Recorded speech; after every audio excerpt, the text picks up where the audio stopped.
بسم اللہ الرحمن الرحیم۔ السلام علیکم۔ نبی کریم صلی اللہ علیہ وآلہ وسلم نے فرمایا، لڑکیوں کی بغیر اجازت شادی کرنا ٹھیک نہیں۔ دین دیکھو، اخلاق دیکھو اور رشتہ کر دو۔ اگر بچہ اپنی پسند کا اظہار کر دے تو اسے نافرمانی نہ سمجھو، اور اگر بچی اپنی پسند کا اظہار کر دے کہ میری یہاں شادی کرو تو اسے بے قدر بے حیا نہ سمجھو۔ بیٹی کی عزت نبی کے گھر سے سیکھیں۔ آج کے نفسا نفسی کے معاشرے میں اگر پستی چلی جا رہی ہے تو فقط ایک عورت پس رہی ہے۔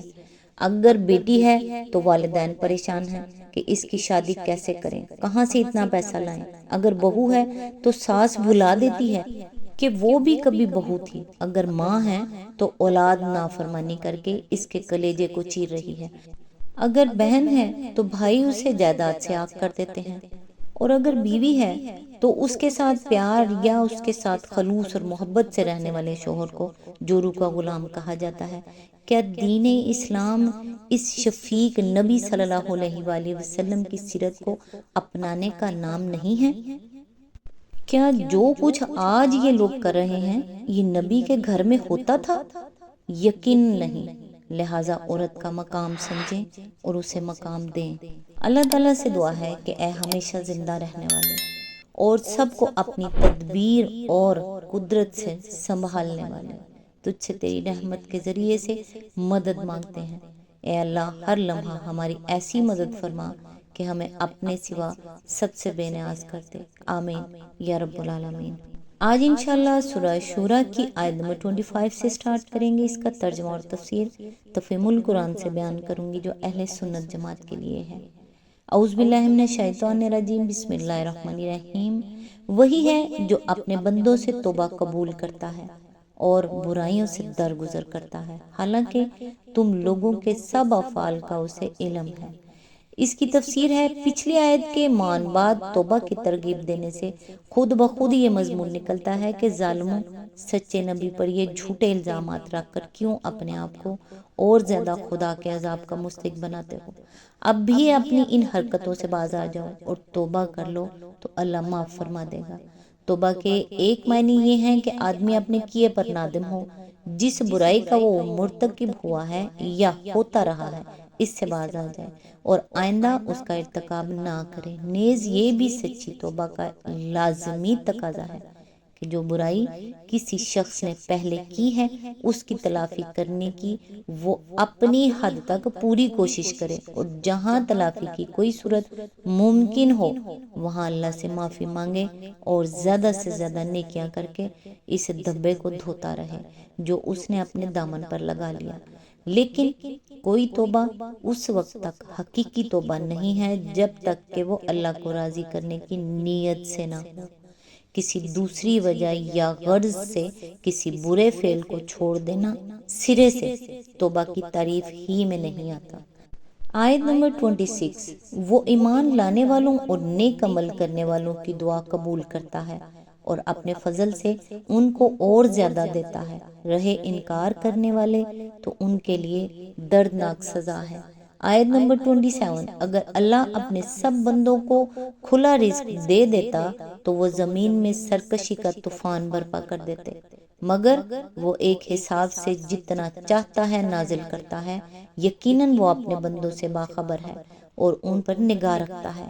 اس کی تفسیر ہے، جس سلسلہ کلام میں یہ بات ارشاد ہوئی ہے اسے نظر میں رکھا جائے تو صاف محسوس ہوتا ہے کہ یہاں دراصل اللہ تعالیٰ اس بنیادی سبب کی طرف اشارہ فرما رہا ہے جو کفار مکہ کی سرکشی میں کام کر رہا تھا۔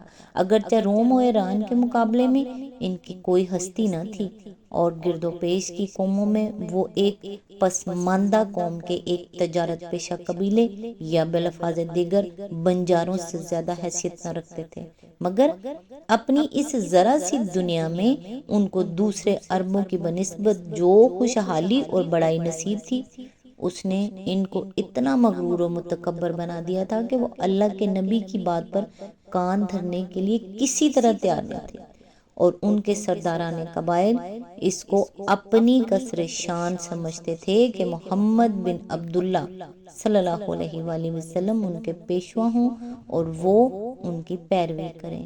اسی پر فرمایا جا رہا ہے کہ اگر کہیں ہم ان چھوٹے ظرف کے لوگوں پر واقعی رزق کے دروازے کھول دیتے تو یہ بالکل ہی پھٹ پڑتے، مگر ہم نے انہیں دیکھ کر ہی رکھا ہے اور ناپ تول کر ہم انہیں بس اتنا ہی دے رہے ہیں جو ان کو آپے سے باہر نہ ہونے دے۔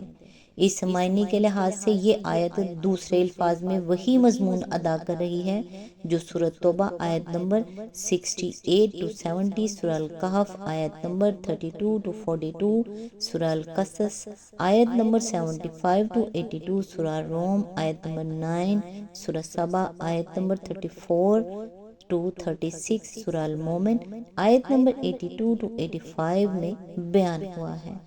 آیت نمبر 28 وہی ہے جو لوگوں کے مایوس ہو جانے کے بعد می برساتا ہے اور اپنی رحمت پھیلا دیتا ہے، اور وہی قابل تعریف ولی ہے۔ اس کی تفسیر ہے، یہاں ولی سے مراد وہ ہستی ہے جو اپنی پیدا کردہ ساری مخلوق کے معاملات کی متولی ہے، جس نے بندوں کی حاجات و ضروریات پوری کرنے کا ذمہ لے رکھا ہے۔ آیت نمبر 29 اس کی نشانیوں میں سے ہے یہ زمین اور آسمانوں کی پیدائش اور یہ جاندار مخلوقات جو اس نے دونوں جگہ پھیلا رکھی ہیں، وہ جب چاہے انہیں اکٹھا کر سکتا ہے۔ اس کی تفسیر ہے، یعنی زمین میں بھی اور آسمانوں میں بھی یہ کھلا اشارہ ہے اس طرف کہ زندگی صرف زمین پر ہی نہیں پائی جاتی بلکہ دوسرے سیاروں میں بھی جاندار مخلوقات موجود ہیں۔ اسی آیت کے ضمن میں آگے فرمایا، یعنی جس طرح وہ انہیں پھیلا دینے پر قادر ہے اسی طرح وہ انہیں جمع کر لینے پر بھی قادر ہے، لہٰذا یہ خیال کرنا غلط ہے کہ قیامت نہیں آ سکتی اور تمام اولین و آخرین کو بیک وقت اٹھا کر اکٹھا نہیں کیا جا سکتا۔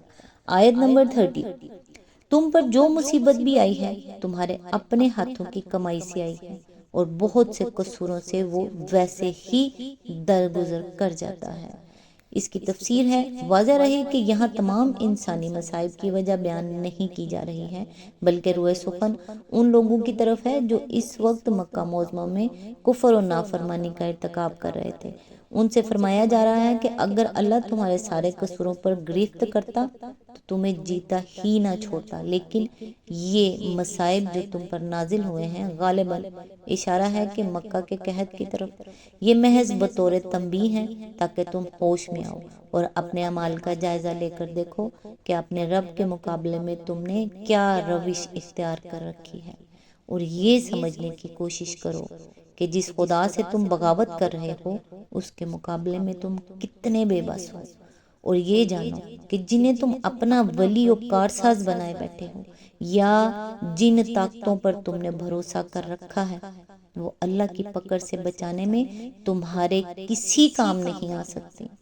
مزید توضیح کے لیے یہ بیان کر دینا بھی ضروری ہے کہ جہاں تک مومن مخلص کا تعلق ہے اس کے لیے اللہ کا قانون اس سے مختلف ہے۔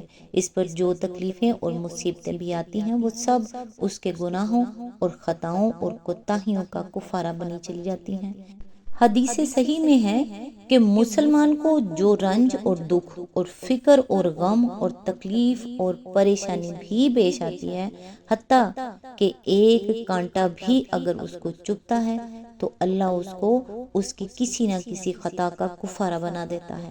رہے وہ مصائب جو اللہ کی راہ میں اس کا کلمہ بلند کرنے کے لیے کوئی مومن برداشت کرتا ہے تو وہ محض کوتاہیوں کا کفارہ ہی نہیں ہوتے بلکہ اللہ کے ہاں ترقی درجات کا ذریعہ بھی بنتے ہیں۔ ان کے بارے میں یہ تصور کرنے کی کوئی گنجائش نہیں ہے کہ وہ گناہوں کی سزا کے طور پر نازل ہوتے ہیں۔ آیت نمبر 31 تم زمین میں اپنے خدا کو عاجز کر دینے والے نہیں ہو اور اللہ کے مقابلے میں تم کوئی حامی و ناصر نہیں رکھتے۔ آیت نمبر 32 اس کی نشانیوں میں سے ہے یہ جہاز جو سمندر میں پہاڑوں کی طرح نظر آتے ہیں۔ آیت نمبر 33 اللہ جب چاہے ہوا کو ساکن کر دے اور یہ سمندر کی پیٹھ پر کھڑے کے کھڑے رہ جائیں۔ اس میں بڑی نشانیاں ہیں ہر اس شخص کے لیے جو کمال درجہ صبر و شکر کرنے والا ہے۔